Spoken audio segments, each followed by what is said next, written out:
Hi friends, இன்றைக்கி நம்ம ஒரு டீ கேக் தாங்க பார்க்க போகிறோம். இதுக்கு 6 முட்டை வேணும். அந்த முட்டையோட மஞ்சள் கரு தனியாக, வெள்ளைக்கரு தனியாக பிரித்து எடுக்கணுங்க.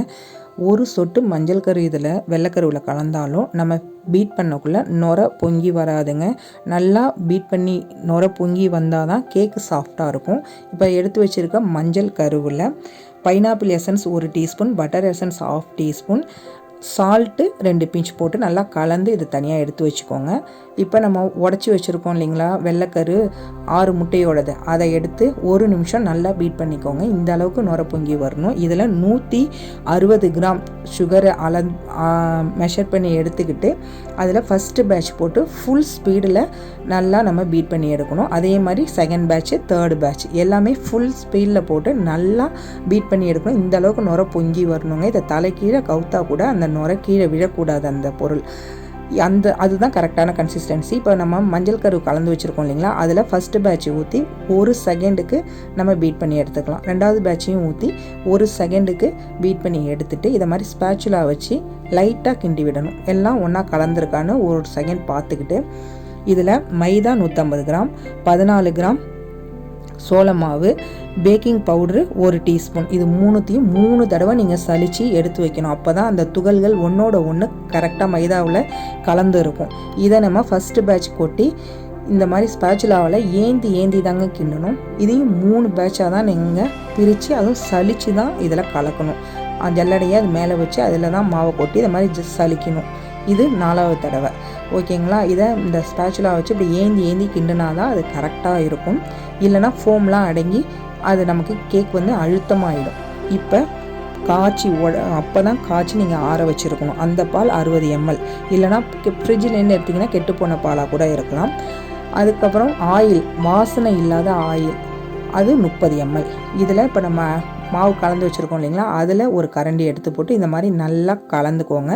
இதை நேரடியாக சேர்க்கக்கூடாது. இது மாதிரி ஸ்பேச்சுலா வச்சு அது மேலே தாங்க நம்ம ஊற்றி கலக்கணும். இதை லேசாக இதை மாதிரி கட் அண்ட் ஃபோல்டு மெத்தடில் கலந்து எடுத்துக்கலாங்க. நீங்கள் போய்ட்டு தோசை மாவு கலக்கிற மாதிரி கலக்கக்கூடாது. ஃபோம்லாம் அடங்கிடும். அப்புறம் கேக் ரொம்ப ஹார்டாகிடும். இந்த கன்சிஸ்டன்சியில் இருக்கணும். இதுதான் கரெக்டான கன்சிஸ்டன்சி. இப்போ நம்ம கேக் ட்ரேயில் ஆயில் தடவி பட்டர் பேப்பர் போட்டு வச்சுருக்கோம் இல்லைங்களா, அதில் ஊற்றிட்டு இதை மாதிரி 3 தடவை தட்டிக்கணும். அதுக்கப்புறம் ஒரு டூத் பிக்கோ இல்லை கம்பியோ வச்சு இதை மாதிரி கோடு போட்டு எடுத்துக்கணும். ஏன்னா மேடு பள்ளம் இல்லாமல் ஈவனாக கேக் அப்போ தான் பேக் ஆகி வரும். திரும்பவும் நீங்கள் தட்டிட்டு இதை நீங்கள் அவனில் 160 டிகிரியில் 40 மினிட்ஸ் தான் இது பேக் ஆகணும். 40 மினிட்ஸ் டைமிங் செட் பண்ணிக்கோங்க. ஆனால் 30 மினிட்ஸுக்கு பாட்டம் லாடு மட்டும்தான் ஆனில் இருக்கணும். லாஸ்ட்டாக 10 மினிட்ஸுக்கு தான் நீங்கள் டாப் அண்ட் பாட்டமை ஆன் பண்ணணும். மொத்தம் 40 மினிட்ஸ். ஓகேங்களா? அதை பிரித்து தான் நம்ம வேக வைக்கணும். அப்போ தான் மேலே கலர் வரும். இப்போ ஒரு டூத் பிக்கோ கம்பியோ வச்சு இது மாதிரி குத்தி பார்த்திங்கன்னா அதில் ஒட்டாமல் வந்தால் கேக் சூப்பராக பேக் ஆகிட்டு. இப்போ நம்ம கேக் பக்காவாக இருக்குங்க. நல்லா பேக் ஆகி வந்திருக்கு. அதை உடனே நம்ம எடுக்கக்கூடாது. நல்லா ஆற விட்டு அதுக்கப்புறம் தான் டிமோல்ட் பண்ணணும். அப்போ தான் கேக்கு நல்லா இருக்கும். இங்கே பாருங்கள் நம்மளோட கேக் எந்த அளவுக்கு பேக் ஆகி வந்திருக்குன்னு. ஆமாங்க, சூப்பர் சாஃப்டில் இருக்கும்.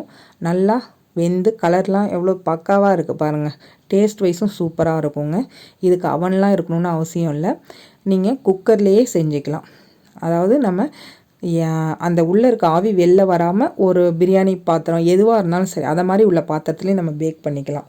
இதை இப்போ நம்ம பீஸ் போட்டு எடுத்துக்கலாங்க. செம்ம சாஃப்டாக இருக்குங்க. இங்கே பாருங்கள், மொசக்குட்டி மாதிரி இருக்குது பாருங்கள். அப்படியே பஞ்சு மாதிரி இருக்கும் கேக்கு. சாப்பிடவும் அவ்வளோ டேஸ்ட்டாக இருக்கும். இதை வந்து லேடிஸ்க்கு இந்த ஹோம் பேக்கிங் செம்ம சாய்ஸுங்க. நல்லா ஒரு பிஸ்னஸ் பண்ணலாம். ஏதாவது பிஸ்னஸ் பண்ணணுன்னு நினைக்கிறவங்க இந்த ஹோம் பேக்கிங்கை சூஸ் பண்ணி செய்யலாங்க. இந்த வீடியோ உங்களுக்கு பிடிச்சிருந்தா லைக் பண்ணி சப்ஸ்கிரைப் பண்ணுங்கள். தேங்க்ஸ் ஃபார் வாட்சிங்.